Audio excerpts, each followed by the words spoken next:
Hapa ni katika chuo cha taaluma ya polisi Dar es Salaam na mimi ni Gerard Nyangali. Hii leo afisa mtendaji mkuu wa BRELA Bwana Godfrey Nyaisa akiongoza jopo la wakurugenzi kutoka idara mbalimbali za taasisi ya BRELA wamefika hapa kwa ajili ya kutoa mafunzo kwa wanafunzi wanaosoma kozi mbalimbali za uafisa na ukaguzi msaidizi. Na hivi ndivyo hali ilivyokuwa katika mafunzo hayo. Hawa waliopo hapa ni coverage ya Tanzania nzima.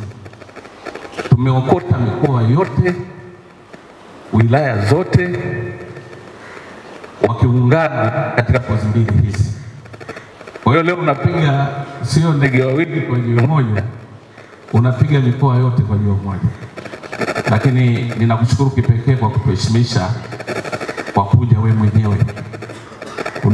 Una namba nzuri ya directors ambao ni wabobezi, wangeweza kutosha kuwakilisha.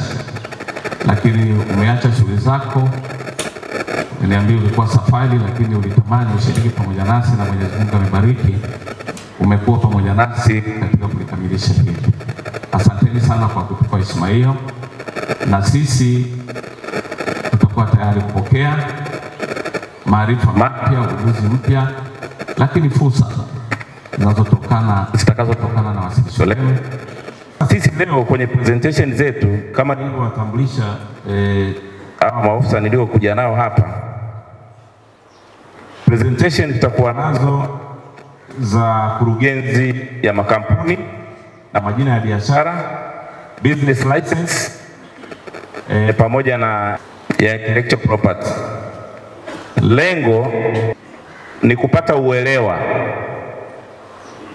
uelewa wa operations zetu, kwamba mjue sisi BRELA tunafanya nini kwanza, na BRELA tuna interact namna gani na polisi. Pale ofisini kwangu napata barua za polisi kati ya 5 mpaka 10 kila siku, zikiwa zinaomba taarifa za makampuni mbalimbali ama watu mbalimbali.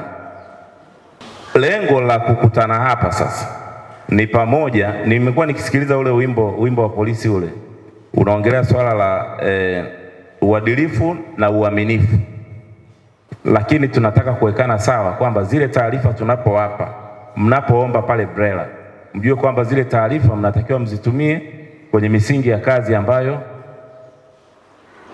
mmeziombea na si vinginevyo. BRELA